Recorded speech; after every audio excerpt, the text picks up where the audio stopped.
ГСП онлайн. Городские новости сейчас. Пятница, 15:20. В спорткомплексе «Буревестник» проходит торжественное построение участников баскетбольного чемпионата среди студенческих команд. На протяжении 3 дней спортсмены Ухты, Сыктывкара, Кирова и Вологды будут соревноваться за Кубок ректора УГТУ.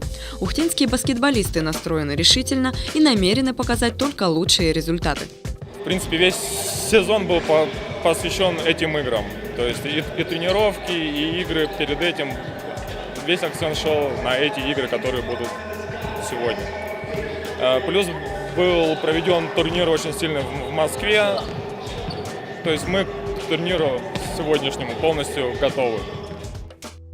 В первый день турнира наши девушки одерживают уверенную победу над командой Сыктывкара со счетом 68-19. Во второй день обе юношеские команды УГТУ встретятся с командой Кирова и гостями из столицы.